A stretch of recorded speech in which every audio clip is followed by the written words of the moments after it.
Olá, boa noite, boa noite, boa noite, Silvia, boa noite a todos que estão entrando. É muito bom estar aqui com vocês. Essa live de hoje é o início da comemoração da Semana Nacional de Estomaterapia. Então, hoje nós estaremos falando com a professora Vera. A Adriane está aí. Adri, você quer dar alguma orientação? Vamos lá. Eu vou aguardar o GPET solicitar a entrada, um minutinho só.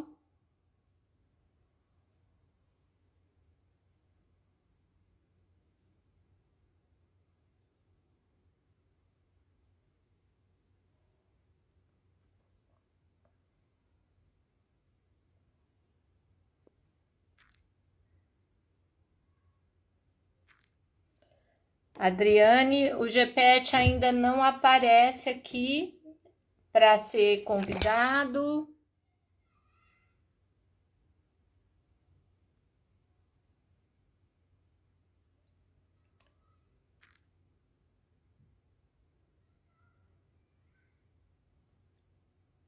Aguardando um pouquinho.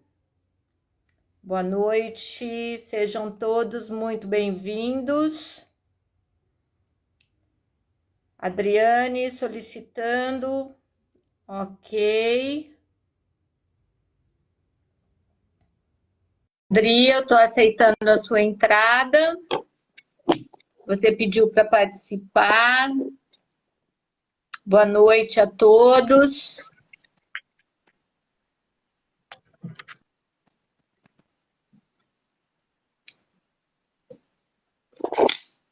Boa noite, aguardando professora Vera, olá, Ana Paula, olá a todos que estão entrando, muito boa noite.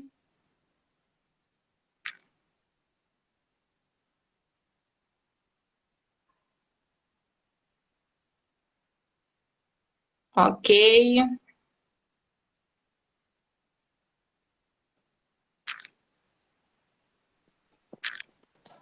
Pronto, acabei de encontrar aqui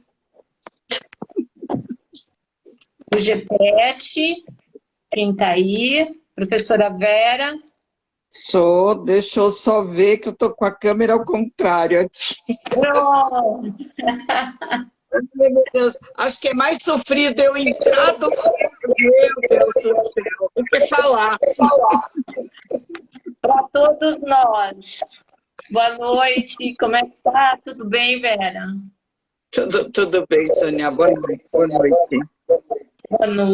Boa noite a todos, o pessoal está entrando, então eu estou comunicando a todos que esse é o início das comemorações da Semana Nacional da Estomaterapia. Então, vamos começar um bate-papo. Essa semana nós teremos algumas lives discutindo questões de estomaterapia, e nada melhor do que estar com você aqui, né, que é o ícone da estomaterapia brasileira. E eu vou começar perguntando, Vera, como é que começou, como é que foi a ideia de ser criada esta semana como marco da estomaterapia nacional de 25 a 31 de outubro? Bom, boa noite novamente, agora mais calma para estar aqui com vocês. Eu estou com eco, eu não sei se é normal. Você está com o celular e algum outro equipamento ligado ao lado, não? Eu estou com o computador por causa da luz. Não, mas... Não deve ser. Talvez a Adriane possa nos ajudar, Adri. Eu vou desligar o meu microfone para você falar. Vamos ver se melhora. Vamos ver se melhora. Acho que melhorou. Vocês estão me ouvindo? Então tá. Então parou o eco. Bom, então assim, sejam todos muito bem-vindos a este início da Semana Nacional de Estomaterapia. Infelizmente, nem todo mundo sabe a que se refere. A gente já fez um post, né, falando um pouquinho a respeito disto. Também temos lembrado que falar da Semana Nacional de Estomaterapia é importante. Às vezes a gente vai, celebra e tal, mas nem sabe do que está falando. Então, assim como eu tenho colocado, né, conhecer a nossa história é importante para a gente se situar no presente e poder projetar o nosso futuro. E a Semana Nacional de Estomaterapia, ela foi uma iniciativa, eu acho que é uma iniciativa assim, mundialmente inédita, né? Tenho certeza que ela foi mundialmente inédita quando surgiu e imagino que até hoje continue sendo. Foi uma iniciativa na gestão da doutora Beatriz Yamada, dentre tantas outras medidas ou iniciativas empreendedoras tidas naquela gestão. Nós temos o Encontro Nacional de Estomaterapia, nós temos outras atividades propostas por ela, e ela, na verdade, ela tinha como objetivo, primeiro, marcar a estomaterapia. Nós estávamos aí num momento também de aumento da visibilidade, já se tinha vamos dizer assim, um caminho de credibilidade mais ou menos construído, ou mais ou menos fundamentado, e a ideia era realmente aumentar, melhorar essa visibilidade, principalmente no país, mas também fora do Brasil. Então, se pensou ou se idealizou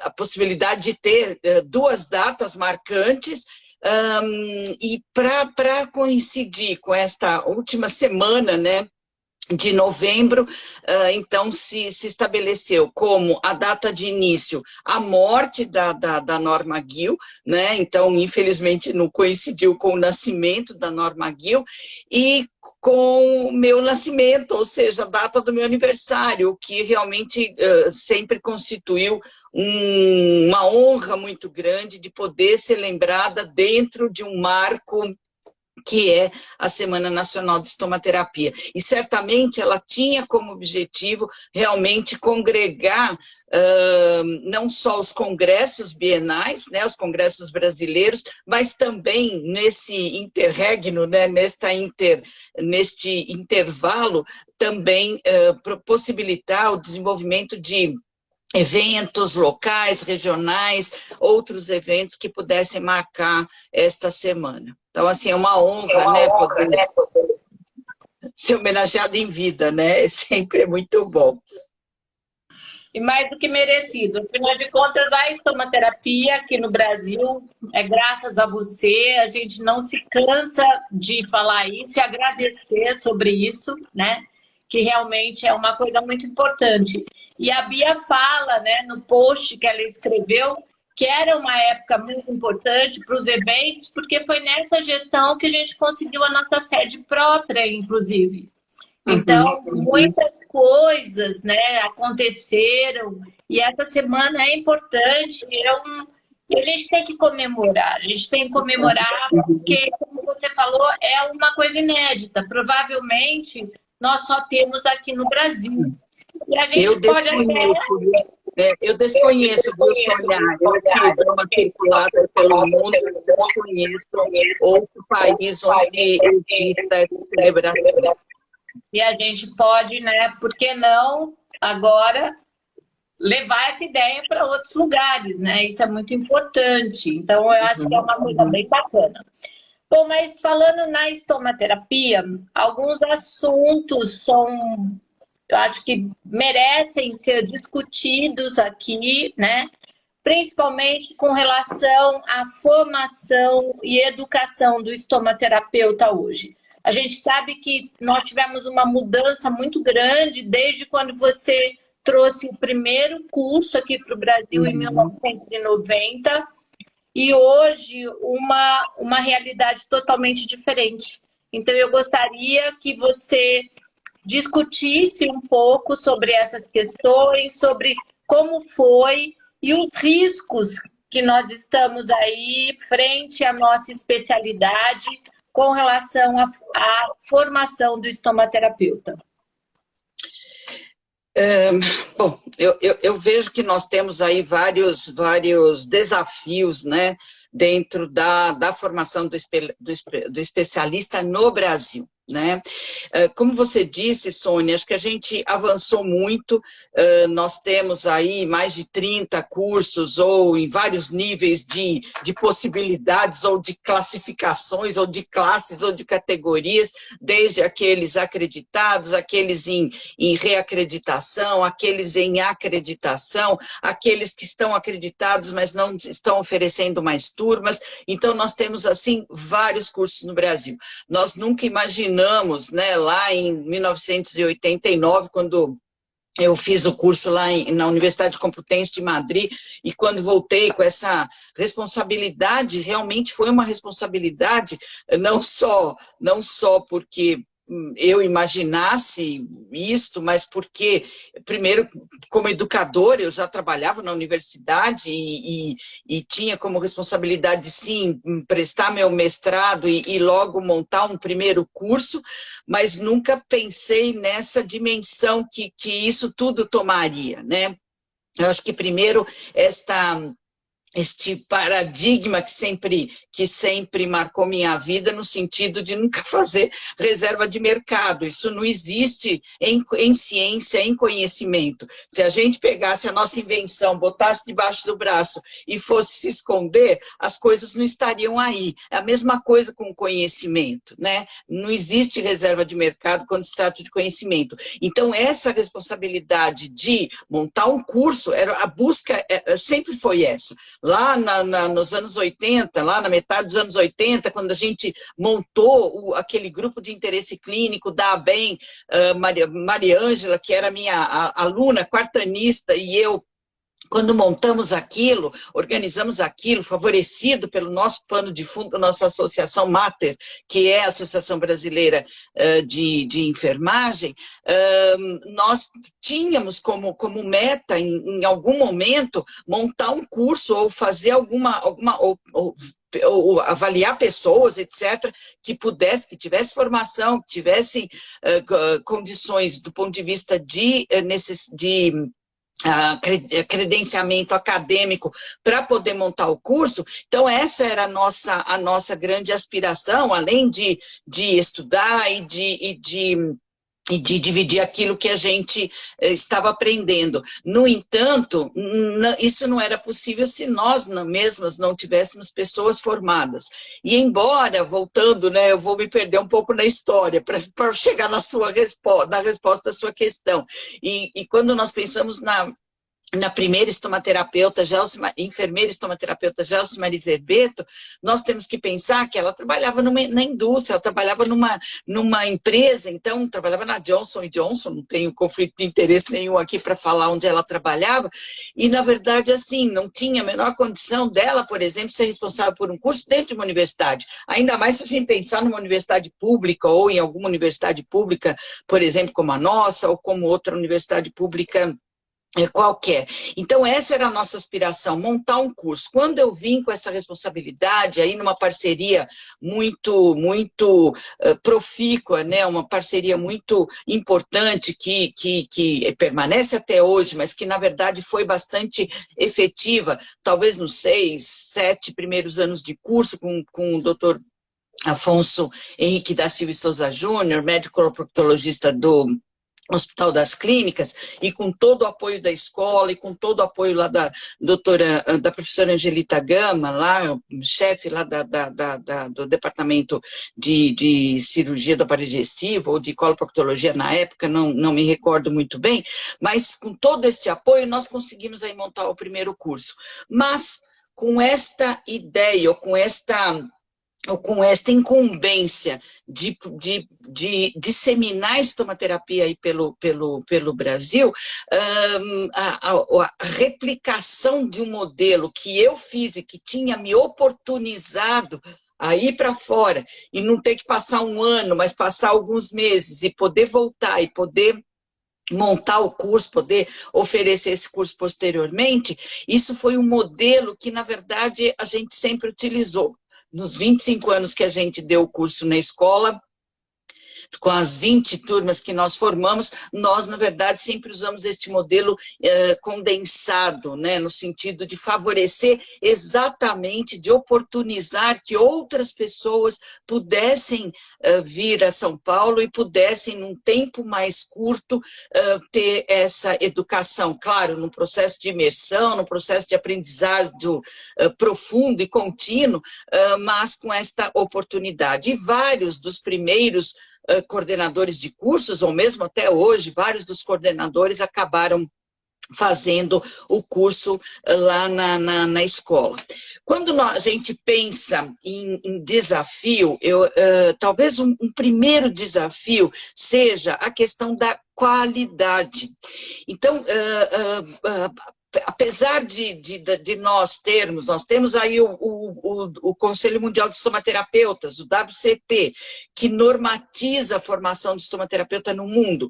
Fora isso, nós temos a SOBEST, que, na verdade, reproduz esses critérios e acrescenta alguns que são nossos internos, talvez a gente precise acrescentar mais alguns, e acho que é aí que talvez resida um dos desafios, no sentido da gente procurar garantir que exista uma qualidade nessa formação.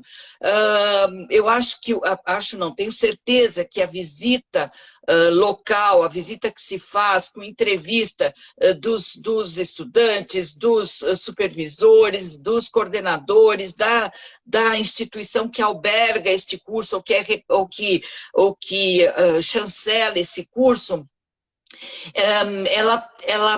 ela nos mostra, ou ela nos permite avaliar a qualidade daquilo que é ministrado, as estratégias, etc.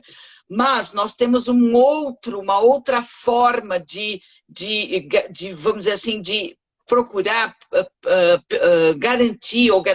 mas procurar motivar as pessoas a manter essa qualidade na formação, que é o TISOBEST. Então, assim, eu acho que este é um desafio, a gente manter a qualidade. A gente sabe que papel aceita qualquer coisa, então a visita local, ela é um mecanismo para melhorar isto.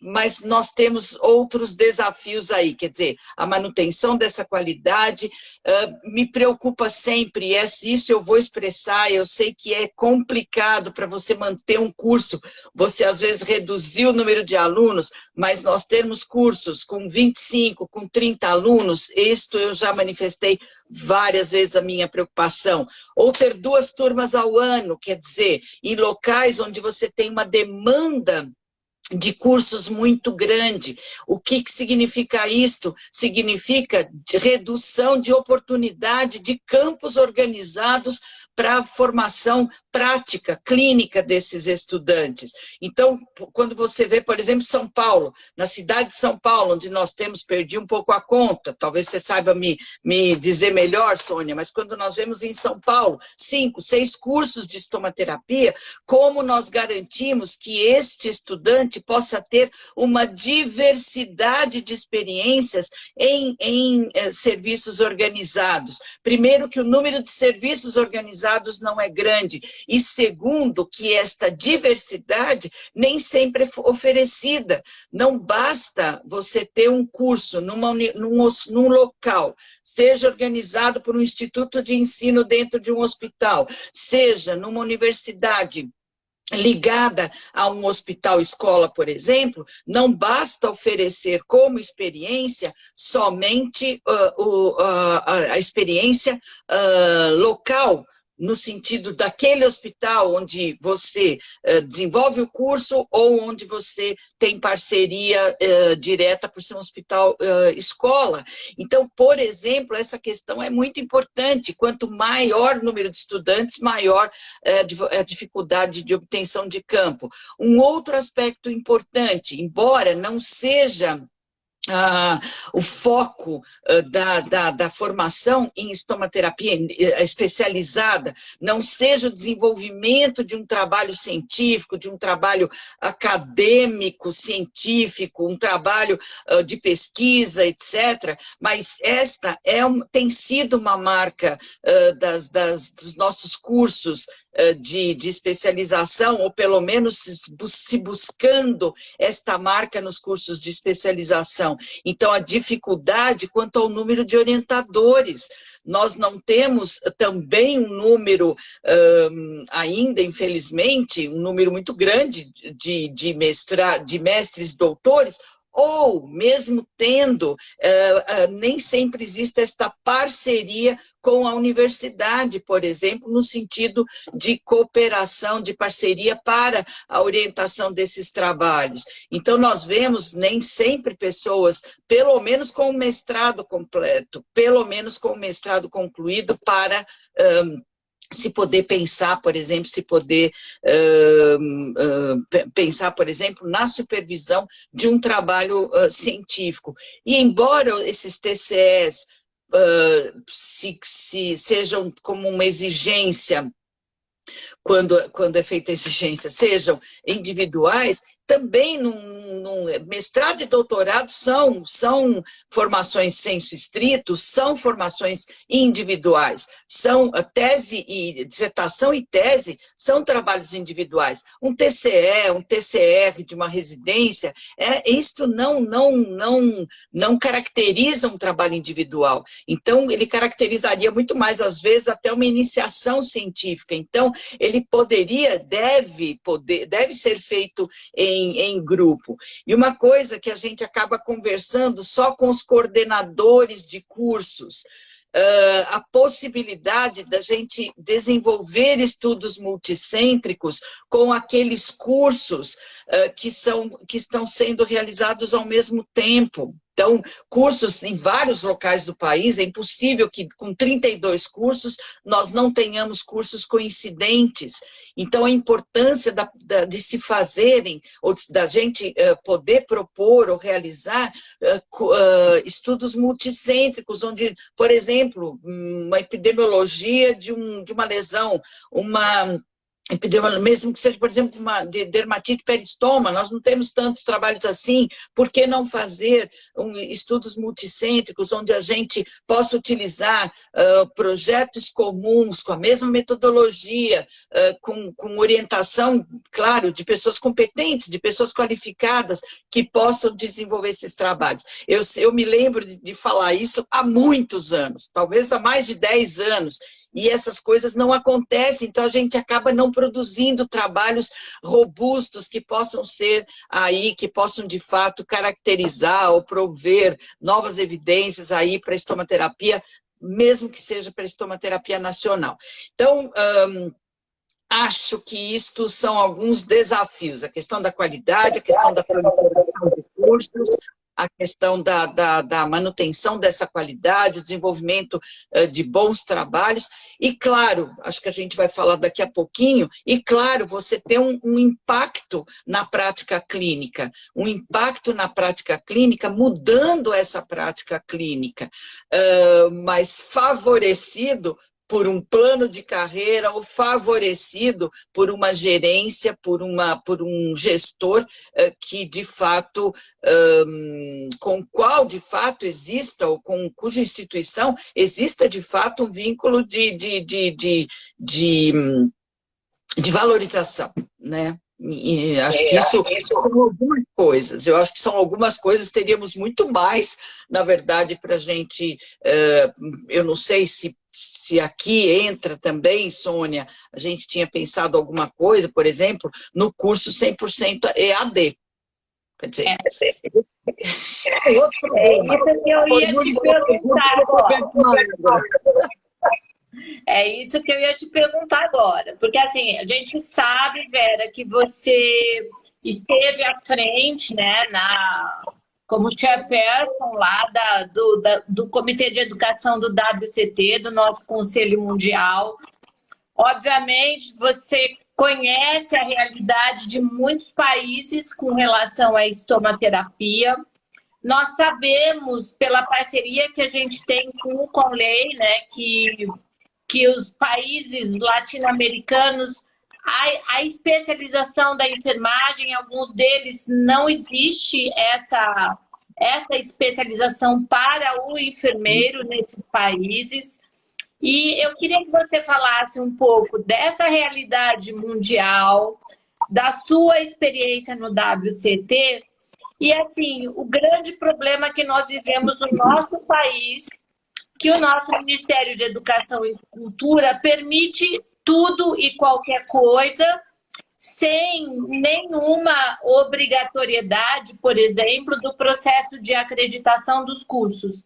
É uma coisa que a ABEM vem trabalhando, nós estamos unidos aí com várias associações de especialistas que estão sofrendo o mesmo problema que a gente, que a prática clínica ela fica totalmente à mercê da vontade da instituição de ensino. Então, eu queria que você desse uma rodada pelo mundo para nos contar um pouquinho dessa realidade e discutisse um pouquinho do nosso país, da nossa estrutura hoje diante do Ministério de Educação e Cultura e quais são aí as possibilidades que você vê de mudanças para esse cenário. Bom, falando um pouquinho da realidade mundial, na verdade, nós nem temos uma realidade muito abastada em estomaterapia, digamos assim. Nós somos em torno de 50 países que têm cursos acreditados pelo Conselho Mundial de Estomaterapeutas, né? Então, nós nem somos tantos países assim. Eu estou tentando me lembrar se são 50 cursos ou 50 países. Agora eu fiz um levantamento para o nosso simpósio. Nós estávamos com 74 países que estavam, eu não sei se eles têm curso, mas 74 países ali nas bandeirinhas do WCT. Não. Eu fiz uma atualização agora Bom, enfim, nós não temos, eu teria que ligar aqui o computador e dar uma olhada, ainda fiz isso agora para o nosso evento lá, para o nosso simpósio em Salvador.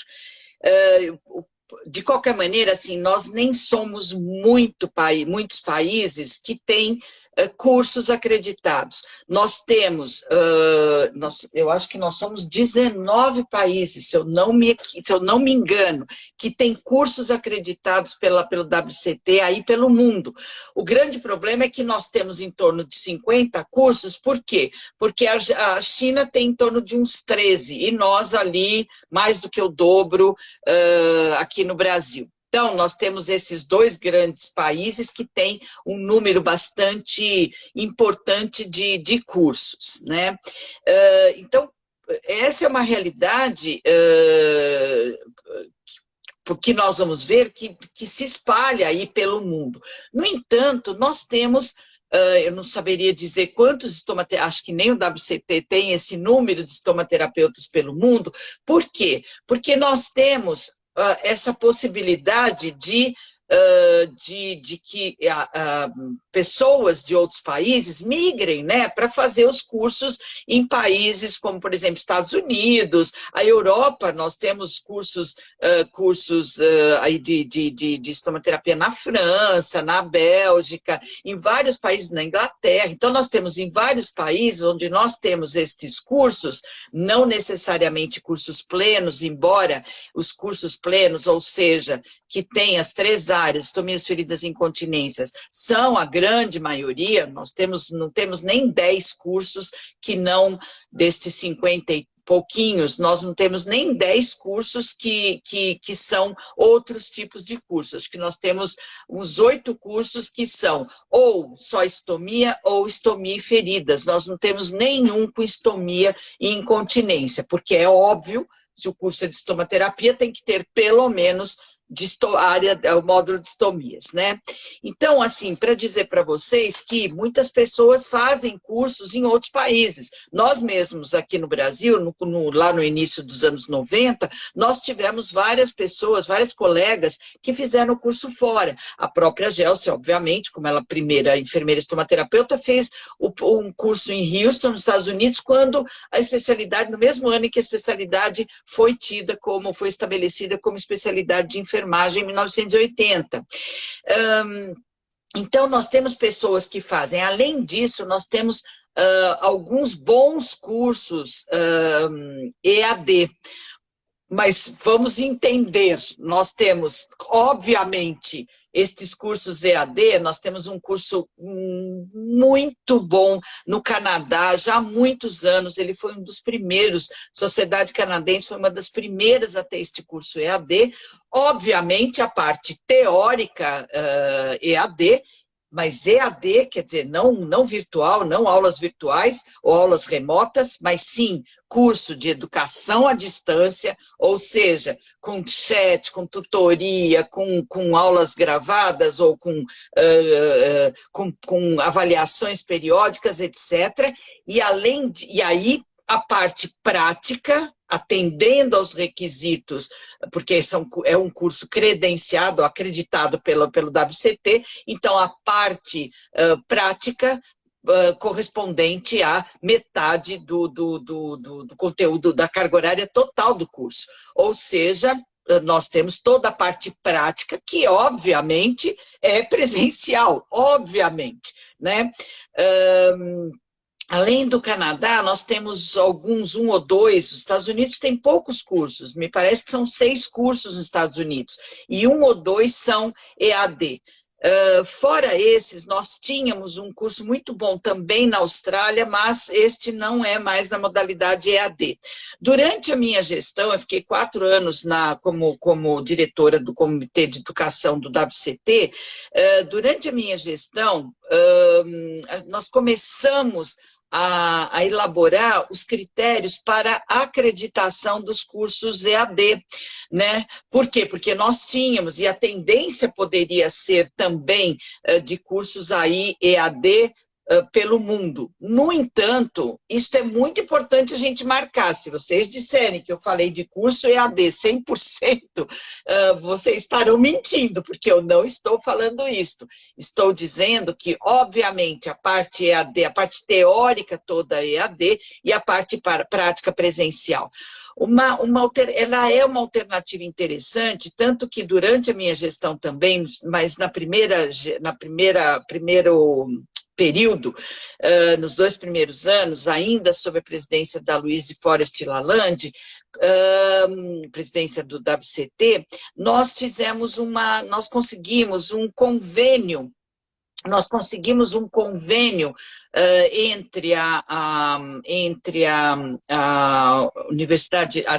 a Sociedade Canadense com este curso para duas colegas da Indonésia.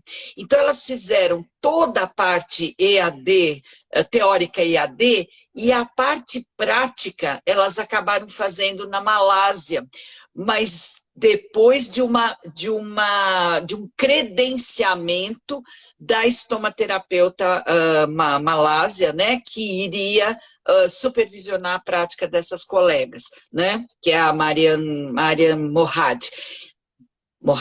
Então, a partir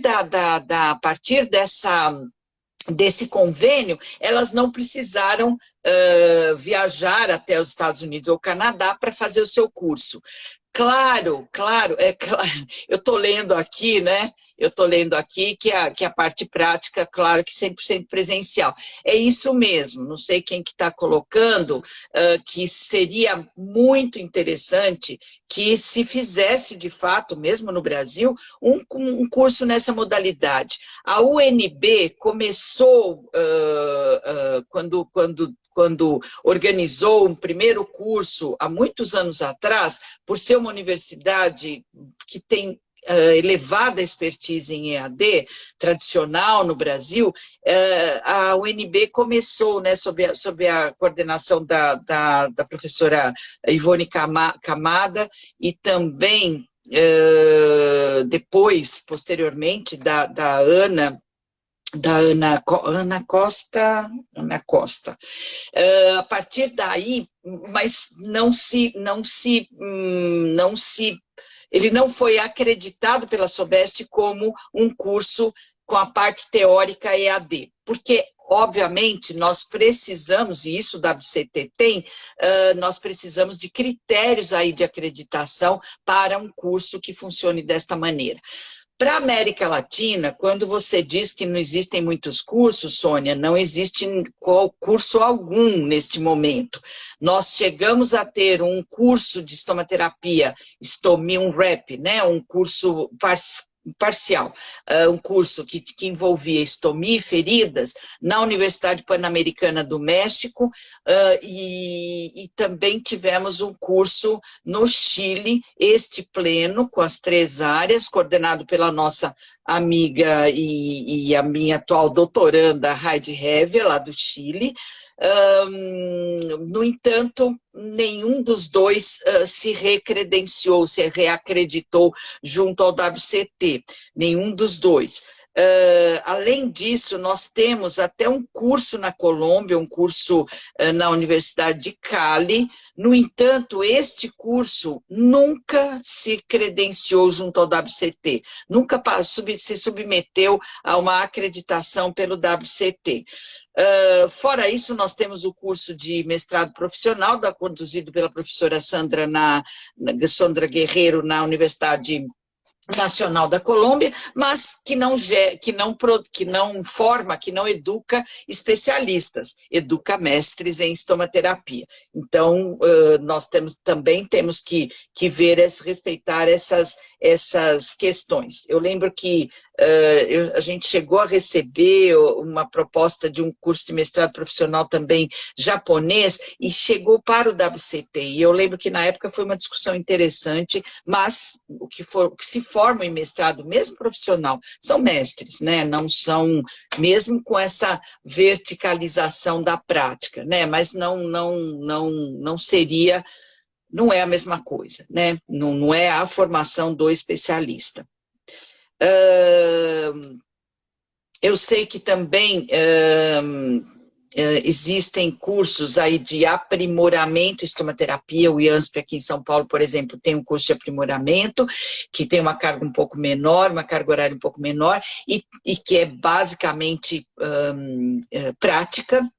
E nós temos um curso, uma proposta aí de um curso de residência, feita por uma colega, a SOBEST, que está em avaliação, mas que, do ponto de vista de normas, tanto do MEC quanto normas do próprio COFEN, que infelizmente é o que a gente tem e é o que a gente tem que seguir, no sentido de que a norma não é boa, a resolução não é boa, é nesse sentido que eu estou dizendo, não pela existência do COFEN, porque é óbvio que nós temos essas organizações de fiscalização e são importantes que existam, obviamente, mas porque a resolução não é boa, também não se registra certificado de especialista, não é título, certificado de especialista, se forem oriundos de residência. Eu acho que uma coisa que eu sempre coloco, Sônia, então nós temos uma responsabilidade muito grande com a América Latina, muito grande, porque nós temos aí que colaborar no sentido dessa formação, né? Existem bolsas, existem formas, mecanismos, estratégias de suporte para fazer esse tipo de coisa, para fazer esse tipo de suporte para a formação de novos cursos, através daquelas twinning projects, são projetos gêmeos, digamos assim. Isso Isso aconteceu de uma maneira bastante interessante da África do Sul para os demais países africanos, inicialmente pela Austrália, depois pela África do Sul. Então, são projetos bastante interessantes, né, de fazer esse suporte. Nós mesmos acabamos fazendo, dando um suporte para o Chile nesse primeiro curso, mas sem formalizar por esse Twinning Project, mas existem esse formato também. Acho que assim, então nós temos uma grande responsabilidade em relação a isso.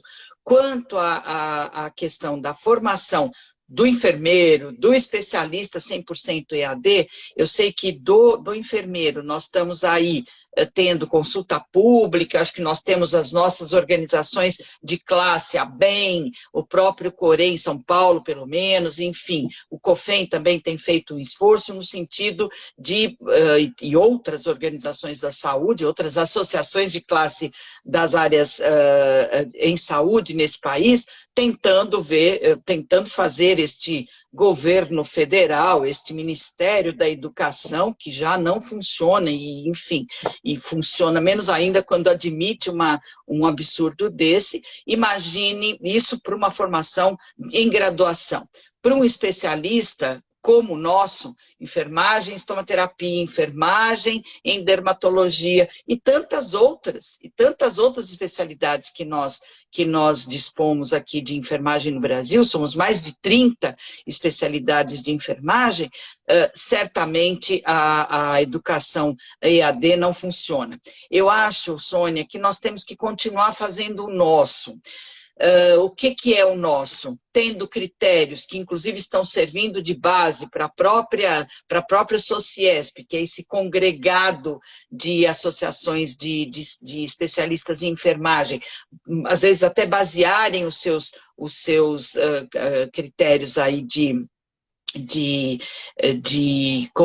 desenvolvimento de cursos de especialização. Então, assim, nós temos critérios internacionais muito bem estabelecidos, nós temos um convênio com o WCT, que em função da qualidade da estomaterapia brasileira, desde a educação, desde a organização científico-cultural através da SOBEST, a existência de uma revista, de um site, de publicações, etc., e outros critérios aí estabelecidos, nós temos este convênio que nos permite acreditar os cursos que passam a ser automaticamente acreditados pelo Conselho Mundial de Estomaterapeutas.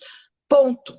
Eu acho que nós temos que continuar a fazer isso, continuar a trabalhar como o Departamento de Educação da SOBEST, a todo momento, tenta entrar em contato com estes cursos que, infelizmente, acabam sendo aprovados por realmente o Ministério de Educação e Cultura que não conhece as especialidades de enfermagem, vamos falar, porque é essa que nós conseguimos trabalhar, não é isso? E que acaba aprovando qualquer coisa. E que muitos desses coordenadores desses cursos acabam tendo interesse por uma questão de qualidade, de uma formação adequada de um estomaterapeuta que pode vir a ser titulado posteriormente pela nossa sociedade, a partir do momento em que o seu curso seja acreditado e que receberá um certificado também internacional. Então, muitos desses coordenadores se interessam e acabam, após contactados, acabam fazendo os ajustes necessários, acabam realmente tendo um impacto positivo na formação dos seus especialistas. Outros, infelizmente, não, e o mercado também os selecionará, né? Acho que quem fizer melhor, fará. E o nosso papel é esse, né? A gente divulgar, a gente falar para as pessoas que estão aqui com a gente, que irão nos assistir aí, que esse material fica no Instagram, que se tiver interesse pela especialidade, busque no site da SOBEST as escolas, as instituições que estão acreditadas. Por quê? Porque elas têm exatamente toda essa característica que é necessário para a formação. E falando em formação, ontem eu estive aí em São Paulo, naquele primeiro ano dos polos, né, do município de São Paulo, dos polos de tratamento de feridas, e assim, foi uma alegria imensa, porque assim, os estomaterapeutas, eles foram enaltecidos o tempo todo por toda a equipe que estava lá, e eu fiquei muito feliz, Vera. Então, assim, são coisas desse tipo que a gente vê, poxa vida, o que a gente está fazendo vale a pena, vale a pena. Então, o reconhecimento desde o prefeito do município de São Paulo que estava lá, secretários de saúde de outros municípios, falando todos eles, né, a importância de um especialista, de um estomaterapeuta, neste projeto, neste programa. Nós temos pessoas da Sobest que trabalharam neste programa também. Então, isso é uma imensa alegria, porque isso é que a gente que vai de encontro ao que você falou, a importância de você ter uma formação qualificada, né, que te coloque neste lugar de reconhecimento pelas suas práticas, pelo seu conhecimento que você teve durante a formação. Então, não é simplesmente mais uma especialização. Não, é a especialização.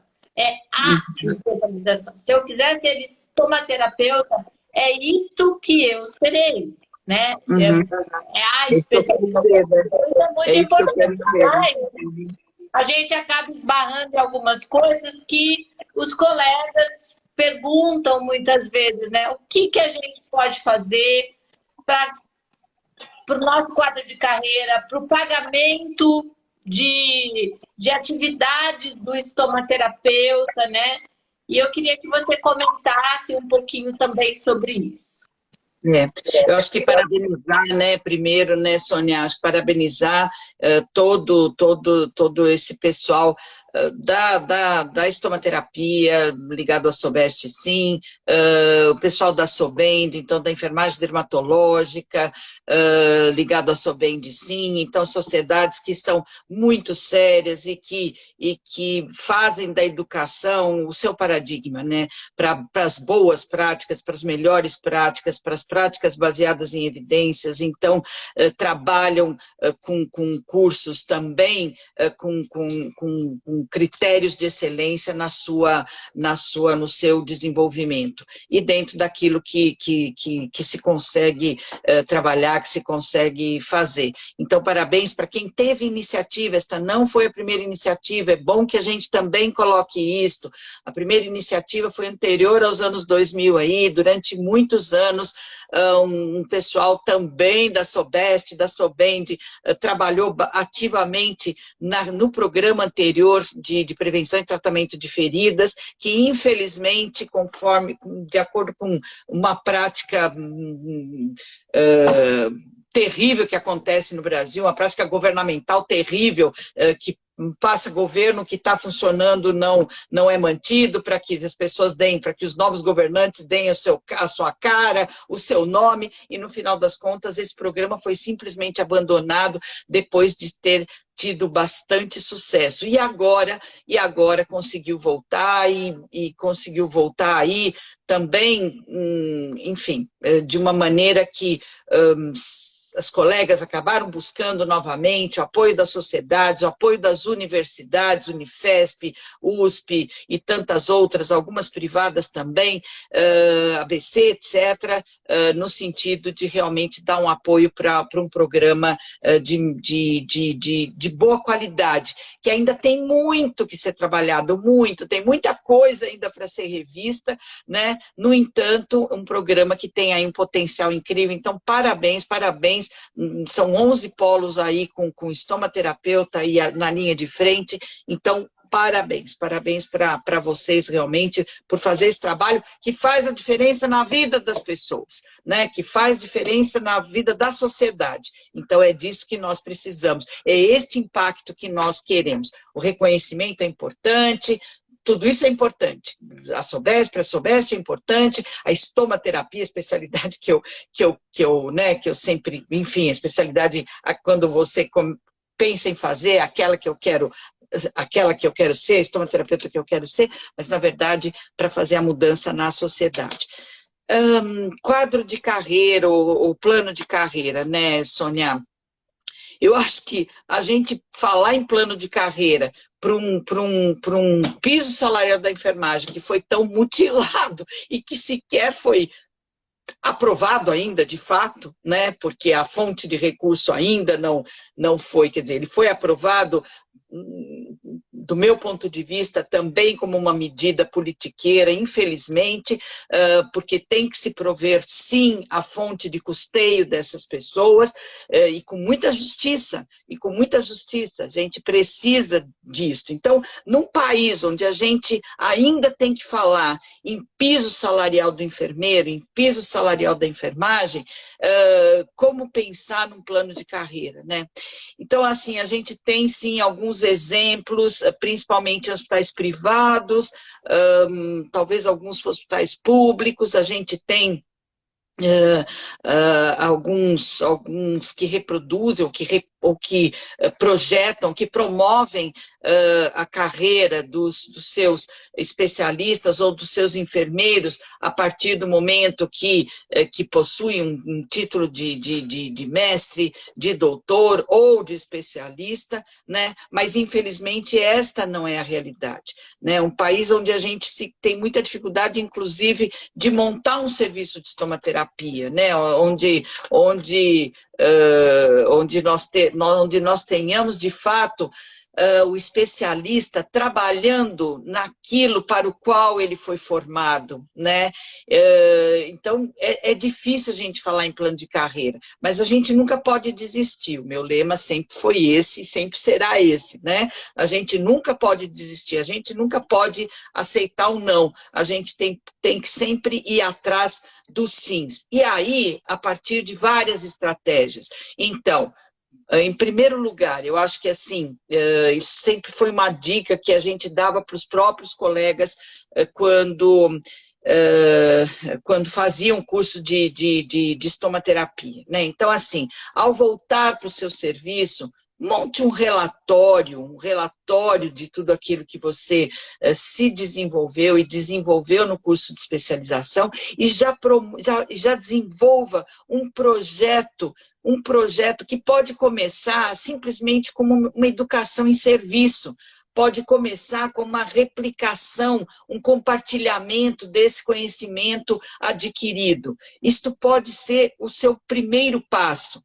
A partir daí, projetos de mudanças pequenas, mudanças dentro da sua própria unidade. Por quê? Porque ela trazendo resultados, ela começa a ter uma visibilidade no sentido de que, puxa, isso pode funcionar. Então, se isso pode funcionar numa escala menor, pode funcionar também numa escala da própria instituição. Então, a gente tem que trabalhar com projeto, com planejamento estratégico, porque se não for isto, a gente não consegue sair do lugar. Então, nós temos aí, como eu disse, dificuldade, às vezes, até dos hospitais, dos estomaterapeutas se organizarem em serviços de estomaterapia. O que significa isso? Que ele realmente só desenvolva a especialidade, ele só desenvolva a estomaterapia. E eu estou falando só de uma maneira muito simplista e redundante, porque não é só você ser um estomaterapeuta de um serviço, né, de uma instituição hospitalar, fazendo ambulatório, fazendo unidade de internação, desenvolvendo protocolos, treinamento em serviço, isso é muito trabalho, né? Então, eu acho que a gente tem que, para começar, seria aí a gente tem que fazer a diferença, de novo, a gente tem que comprovar, comprovar mesmo que esses novos conhecimentos trazem resultados, que eles são eficazes ou que eles são efetivos, né? E que vão, de fato, gerar melhores resultados com menor custo. Então, este é um outro parâmetro que não dá para a gente trabalhar uma coisa sem trabalhar outra. Infelizmente, nós não sabemos produzir estudos de custos. Então, vamos lá, de novo, parceria com a universidade, com gente que entenda e que consiga nos ajudar. Tá bom? Acho que nós temos outras estratégias que são da própria sociedade científico-cultural, seja a SOBEST, seja a ABEM. Então, seja a ABEM, nós temos sindicato dos enfermeiros, que com toda a sua dificuldade, mas temos os sindicatos também como outra forma de pressão. Então, eu acho que assim, nós temos trabalhos internos e temos trabalhos coletivos, que a gente pode desenvolver. Mas não é fácil. Mas nós temos que saber, pessoal, nós temos que reconhecer o poder que tem a enfermagem, o poder que tem o enfermeiro. Só que esse poder não passa pelo individual. Não, nós nunca alcançaremos nada individualmente, quando se trata de alcances como este, como um plano de carreira, por exemplo. Nunca conseguiremos individualmente. Às vezes a gente olha só para o próprio umbigo, eu quero, porque eu quero acontecer, porque eu quero. Não, a gente tem que querer acontecer, a gente tem que tentar realmente se posicionar e ter um reconhecimento. Claro, isso faz parte, isso é importante, ainda mais numa profissão tão desvalorizada quanto a nossa, mas individualmente não conseguiremos nada. Então vamos buscar os recursos coletivos de que dispomos. Acho que é isso, Sônia. Não tem um milagre para isso. Você falou um pouquinho sobre a importância da pesquisa. Eu queria pedir para você dar aí uma ideia para as pessoas, como é que elas podem chegar, a importância da pesquisa. Você é uma grande pesquisadora, você tem um grupo excelente de pesquisa. Então, para as pessoas que não estão familiarizadas com esse tema, você conversar um pouco sobre a importância da pesquisa na nossa área. Bom, a pesquisa é um dos pilares de qualquer área profissional.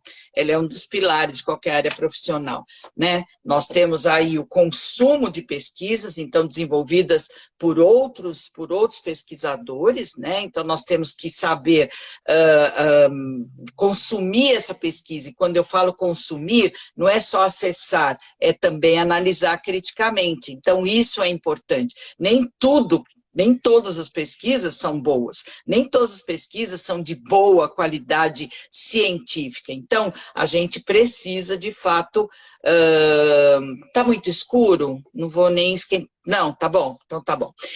Então, de fato, assim, nós precisamos, em primeiro, aprender a ser consumidores de pesquisa, né? Nem todo mundo vai desenvolver pesquisa. A pesquisa ela acaba acontecendo, hoje em dia, ainda bem, em todos os níveis, desde a graduação até a pós-graduação, sensu lato e sensu estrito, né? E não é todo mundo que faz um mestrado e um doutorado que é aquele que quer seguir uma carreira acadêmica, que quer ser um docente universitário. Não, ele pode realmente trabalhar com o seu doutorado, ele pode ingressar, por exemplo, num instituto de pesquisa, por exemplo, né? Então, assim,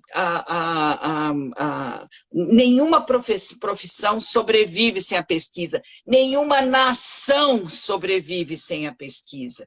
E quando nós vemos que quase 80% da verba federal destinada à pesquisa e educação neste país foram simplesmente, ou vem sendo simplesmente excluídas, né? Nós ficamos muito tristes, porque não há nação que sobreviva sem a pesquisa, não há nação que sobreviva sem a educação e sem a ciência, não há. Não há. Então, isso faz muita diferença, isso faz muita diferença. Nós tivemos um corte brutal em bolsas de pesquisa, nós tivemos, assim, com risco, de fato, de cessarem várias pesquisas, de pesquisadores terem que voltar dos países onde estavam pesquisando, ou onde estavam cumprindo bolsa sanduíche, etc., para voltar para o país. Mas eu acho que isso todos nós conhecemos, né? Nós que somos profissionais de nível superior, acho que todos nós estamos vivenciando esse impacto negativíssimo na pesquisa. Então, é isso. Eu acho que as pessoas precisam, em primeiro lugar, né? Eu acho que é assim, é definir o seu... Eu gosto desta sequência, sabe, Sônia? Eu gosto desta sequência. Aluno que faz monitoria, que faz iniciação científica na estomaterapia. Depois, eu tenho alguns alunos que fizeram esta trajetória, né? Iniciação científica na estomaterapia. Quando se formam, acabam fazendo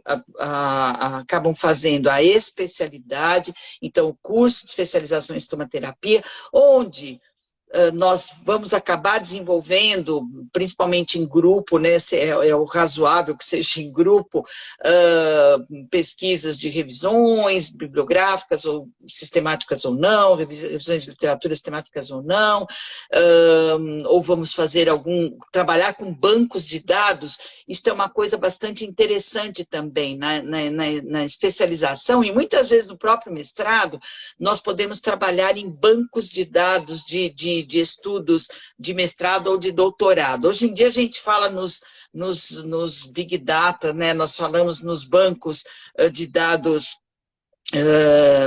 públicos, né?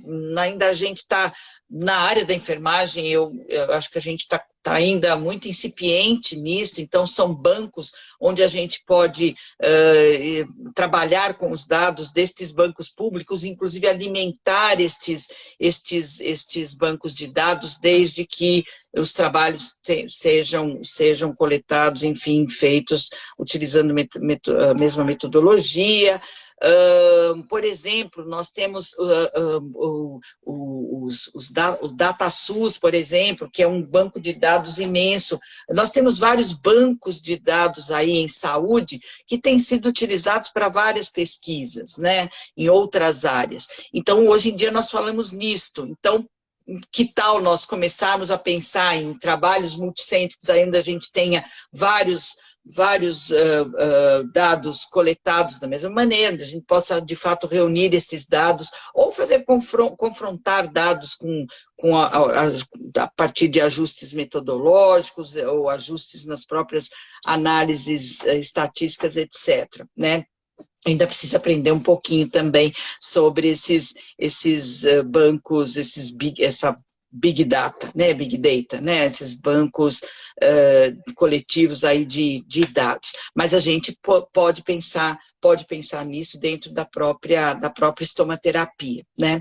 Então, como eu dizia, eu gosto dessa sequência, depois o mestrado e depois o doutorado, por exemplo, esses alunos que acabam fazendo essa trajetória completa, né? Onde em cada nível a gente vai aprendendo um pouquinho mais. Como se tem estudantes aqui, eu acho que vale a pena iniciação científica, quando a gente consegue bolsa, melhor ainda, né? Na especialização, como eu disse anteriormente, procurar fazer trabalhos em grupo, procurar fazer trabalhos claro, onde os orientadores vão nos ajudar às vezes, nesses primeiros passos. E a partir daí, mestrado, tem disciplinas de metodologia, e, enfim, né, o doutorado te prepara para você, de fato, ser um pesquisador e um orientador. Tudo que vem antes são treinos, né? São etapas anteriores, né? Só falar um pouquinho de grupos de pesquisa, Sônia, já que você tocou no assunto. Grupo de pesquisa, ele tem alguns objetivos. Um grupo de pesquisa, ele tem como objetivo desenvolver, claro, desenvolver pesquisa, captar estudantes de doutorado, captar estudantes de mestrado, de doutorado e de pós-doutorado, né? Então, nós trabalhamos, ele inclui alunos desde graduação até alunos de mestrado, de doutorado, de pós-doutorado, e nós temos, às vezes, aí nós temos os orientadores, etc., dos grupos de pesquisa. Então, grupos de pesquisa, eles não podem ser muito abertos, muito inchados. Na verdade, quando a gente faz um processo seletivo, é ver a perspectiva deste aluno. Por exemplo, ele já tem um mestrado, ele quer entrar no grupo de pesquisa porque ele tem perspectiva de fazer um doutorado, ou ele tem perspectiva de fazer um pós-doc, ou mesmo mestrado, porque nós também fazemos este fluxo, tá certo? Quer dizer, a sequência acaba sendo essa, mestrado, doutorado, e aí, posteriormente, um pós-doutorado. Então, nos grupos de pesquisa, como é que a gente trabalha? A gente desenvolve trabalhos de pesquisa, projetos de pesquisa, publica essas pesquisas, enfim. A ideia é que produção científica e trabalhando aí em prol de alimentar aí os cursos de mestrado e doutorado. E é interessante porque, assim, já estou olhando aqui o horário, daqui a pouco a gente vai ter que finalizar, mas, assim, como é importante, como a gente tem visto, né, nessa sequência, e você atualmente, como diretora do Departamento de Relações Internacionais da SOBEST, o quanto a SOBEST está tendo visibilidade internacional e, obviamente, os estomaterapeutas, pesquisadores que estão levando os seus trabalhos para fora do país, né, que estão participando de uma série de coisas e que esperamos, né, Vera, que o futuro retorne aí a essa visão da importância da pesquisa, né, em todas as áreas aí no nosso grande país. Bom, não tenho assim, pode falar. Desculpa. Não tenha dúvida, Sônia. Eu acho que essa é uma parte importante de qualquer trabalho de pesquisa, né? Sua publicação. E aí nós temos uma revista de muito boa qualidade que está galgando aí indexações cada vez mais importantes, que é a revista Estima, que também aconteceu na gestão empreendedora da doutora Beatriz Yamada, o seu lançamento. Claro que ele foi a gente teve um precursor lá atrás, que eram os boletins da SOBEST, a gente fazia boletins, né, com notícias, com algumas publicações, etc. Enfim, e ela acabou, a Bia teve a coragem, numa época, inclusive, em que as revistas de enfermagem estavam com muitas dificuldades financeiras, e a Bia e a sua diretoria, a sua gestão, teve, na verdade, a coragem de fazer, então, a publicação do primeiro número lá da Estima em 2003. Ela é uma revista que tem sido muito bem cuidada pelo professor Juliano e pela professora Ângela Bocara, e anteriormente a eles dois, a vários outros editores, e tem sido feito um trabalho árduo. E a importância de nós alimentarmos essa nossa revista, quer dizer, às vezes a gente fica pressionado pela universidade, pelas publicações, publicações de maior impacto, pelos programas de pós-graduação. Nós, por exemplo, é nota 7, então a gente fica é a maior nota da CAPES, então a gente fica com a corda no pescoço o tempo inteiro, mas a importância de nós estimularmos os enfermeiros, os mestrandos, a publicar, a produzir e a publicar os seus artigos na revista Estima. Claro que nós temos outras revistas aí também, não no Brasil, nem na América Latina, especializadas em estomaterapia. Aliás, nós temos poucas no mundo. A gente acaba publicando vários artigos em revistas aí de enfermagem geral, mas ela é uma revista de muito boa qualidade, tem um corpo editorial bastante interessante, bastante bem qualificado e tem conseguido melhorar sua qualificação aí o tempo inteiro. Então, comece por um estudo de caso, por uma série de casos, isso faz parte, e procurem a parceria de colegas que já têm mestrado, que já têm doutorado, parceria com as universidades, procurem para desenvolver os seus trabalhos e para ajudá-los nessa... Porque tem que ter essa parceria, gente. Na verdade, não existe essa dicotomia teórico-prática. Os problemas emergem da prática. E quem melhor do que os clínicos, do que as pessoas que desenvolvem sua prática clínica diariamente para trazer os seus problemas de pesquisa a serem ajudadas a como desenvolver um projeto de pesquisa, a como desenvolver um projeto que vá resultar num trabalho de pesquisa a partir da parceria de colegas dentro da universidade. Realmente é uma parceria, não existe essa dicotomia. Como eu disse para vocês, nós temos que consumir a pesquisa se a gente quer fazer um trabalho de melhor qualidade, né?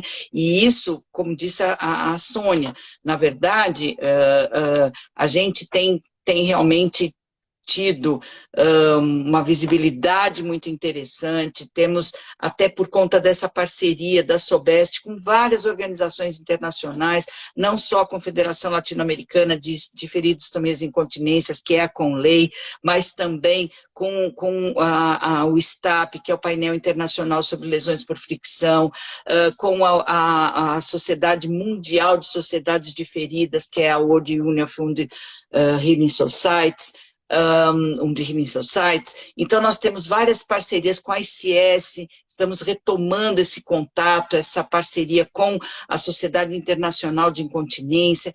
Então, nós temos aí vários parceiros aí internacionais e temos, se vocês olharem lá no próprio site da SOBEST, alguns documentos traduzidos por nós, ou não traduzidos, dos quais participamos como coautores também, ou como revisores de consensos, de painéis internacionais, de publicações com grupos internacionais. Nós estamos aí fazendo a nossa parte, está todo mundo fazendo a sua parte. Então, isso é importante, porque isso dá uma visibilidade não só para a estomaterapia, mas para o Brasil, né? Para a estomaterapia brasileira, que certamente é líder aí dentro da América Latina. E nós chegamos até aqui, né? Estamos com 30 anos, com uma história crescente aí de participações, de atividade, de reconhecimento, uma série de coisas que quem conhece essa história vê, né? Vê que hoje a SOBEST, nesses 30 anos, realmente, ela é eu brinco que é uma empresa. Eu atualmente não sou mais presidente, sou CEO, né? Porque tem tanto departamento, tanta coisa, tanto... E é muito bacana ver isso, né? Eu cheguei na SOBEST, nem tanto tempo assim, em 2007 que eu cheguei na SOBEST, e eu vi a diferença, né? Imagino você, então, que esteve lá na fundação, o que você deve visualizar de diferença de tudo isso, né? Para mim, já foi uma diferença muito grande. Sempre participando aí, desde que eu entrei na diretoria, eu nunca saí como você, inclusive, né? Nunca saí. E uma das coisas que eu sempre falo, que me preocupa, e eu sei que te preocupa também, o futuro da Sobest, né? Nós Uhum, somos uhum. pessoas que vieram trabalhando, construindo, mas todos nós temos o nosso momento que a gente vai ter que falar, bom, gente, não vai dar mais, né? Então, assim, chegamos até aqui. E toda aula que eu falo da Sobest, eu tenho feito agora uma linha do tempo que vai até 2050. E daí eu falo para as pessoas, vocês veem alguma coisa nesse timeline diferente, né? 2050, eu não chego. Então, assim, o futuro da Sobest depende de vocês, né? Então, assim, eu queria que você falasse um pouquinho sobre isso também, né? Como você vê esse futuro, como é que você pensa nesse futuro?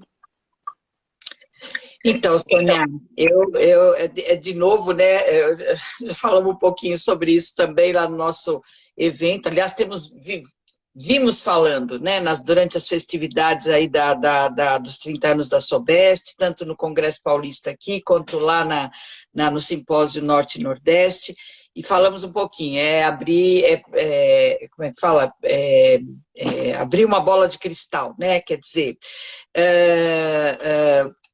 Eu vislumbro assim, um futuro grandioso para a Sobest, um futuro maior ainda para a Sobest, um futuro bastante iluminado para a Sobest. Como acho que nós sempre vimos trabalhando para que a Sobest seja, de fato, uma sociedade e uma especialidade, porque a gente não pode falar da Sobest sem falar da estomaterapia, né? E aqui não tem essa do que veio primeiro, se o ovo ou a galinha, veio sim, veio a estomaterapia veio primeiro, ela veio antes da Sobest. A Sobest é uma associação, né, feita por pessoas, Então, se trata daquilo que nós podemos fazer pela Sobest. Então, eu acho que essa é a maior mensagem que a gente pode deixar. Quer dizer, o que nós podemos fazer pela Sobest, o que cada um de nós pode fazer pela Sobest. Eu estou vendo aqui, eu acho que é o número de pessoas que tem, eu não tenho familiaridade com o Instagram, nós estamos, acho que, com 43 pessoas nos assistindo, né? Não é muito, mas não tem importância, né? Isso aqui é uma rede social que depois se espalha, se espraia, etc. Então, eu acho que a Sobest, ela tem um futuro grandioso, um futuro iluminado, mas o futuro dela é o que cada um de nós fizer com ela, com esse futuro da Sobest. E o compromisso que cada um de nós precisa ter com essa sociedade, porque nós não podemos, embora a estomaterapia tenha vindo antes da Sobest, ela tem 2 anos a mais que a Sobest só, embora, quer dizer, ela não tem só 2 anos, né? Ela tem muito mais anos, na verdade, a estomaterapia brasileira, ela tem pelo menos uns 10, uns 20 anos antes da fundação da Sobest. Mas, de qualquer maneira, nós atuamos para a criação do primeiro curso, pelo menos uns 10 anos antes. Então, posso dizer que pelo menos uns 10 anos antes, a gente, de alguma maneira, buscou uma formalização da estomaterapia e da Sobest. No entanto, não dá para falar da estomaterapia sem falar da Sobest, né? Aqueles que já me ouviram nos cursos de estomaterapia falar, e eu sempre atrapalho a aula da Sônia, se ela vem antes ou vem depois, eu me repito se eu venho depois, ou eu a atrapalho se eu venho antes. Por quê? Porque, na verdade, não dá para falar da história da estomaterapia no Brasil e no mundo se a gente não fala no Brasil da Sobest. E olha, não só no Brasil, no mundo, porque nós temos aí asas aí por quase, não é por todo o planeta, mas por quase todo o planeta. Então, nós somos, sim, conhecidos aí no meio da estomaterapia mundial. Por quê? Porque temos feito várias coisas. porque temos mais de 30 cursos, porque temos um acordo com o WCT para credenciar, para acreditar nossos cursos automaticamente, porque temos uma revista de muito boa qualidade que pode aí, que é publicada em português e inglês e que, portanto, pode circular pelo mundo se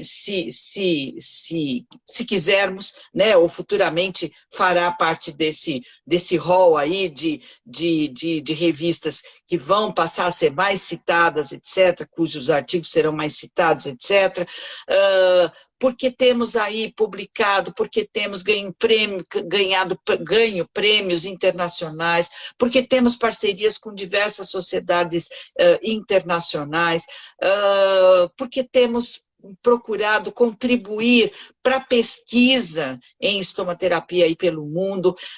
Então, é por isso que nós realmente podemos aí projetar um futuro interessante para a Sobest, né?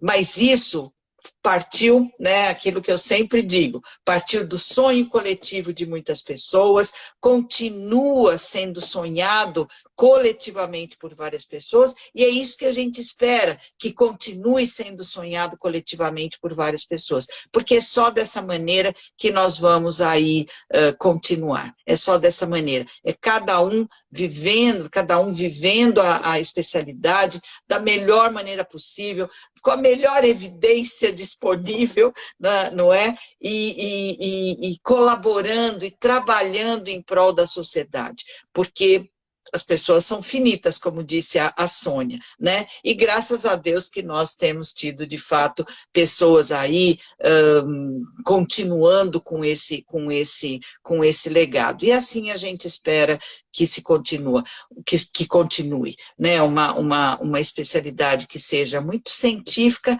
muito humanizada, muito ética, com relações aí, com parcerias institucionais, com parcerias com a empresa, que também sempre tem nos dado um suporte muito, muito grande, também sempre dentro dos limites éticos descritos no nosso próprio Código de Ética da Estomaterapia brasileira, enfim, de uma maneira que a gente possa, de fato, nutrindo, ir alimentando esse legado aí por muitos e muitos anos. Bom, é isso. Vera, eu agradeço em nome da Sobest, em nome da Estomaterapia. Já te parabenizo, tudo bem, a gente vai te parabenizar dia 31, mas essa semana acontece, né? Porque a Maguil existiu e porque você está aqui com a gente.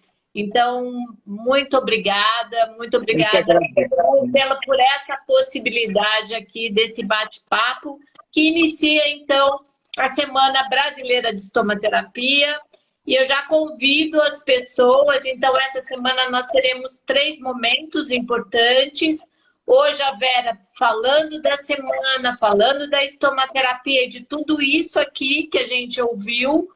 Amanhã nós teremos o Luciano Zafir conversando o que foi a vida dele com uma estomaterapeuta, quando ele precisou de uma estomaterapeuta. E na sexta-feira nós teremos a Ana Paula, que é do Movimento Ostomizados Brasil, junto com a Mônica, discutindo a questão das políticas públicas e da descentralização aí dos equipamentos para as pessoas com estomias. Então, aproveitem, estejam conosco, que tem uma sequência lógica, tudo isso que nós estamos fazendo. Vera, muito obrigada mais uma vez, boa noite, e obrigada a todos que estiveram aqui com a gente e que nos verão posteriormente aí no Instagram. Muito obrigada. Boa noite, pessoal. Muito obrigada. Boa noite, obrigada a todos.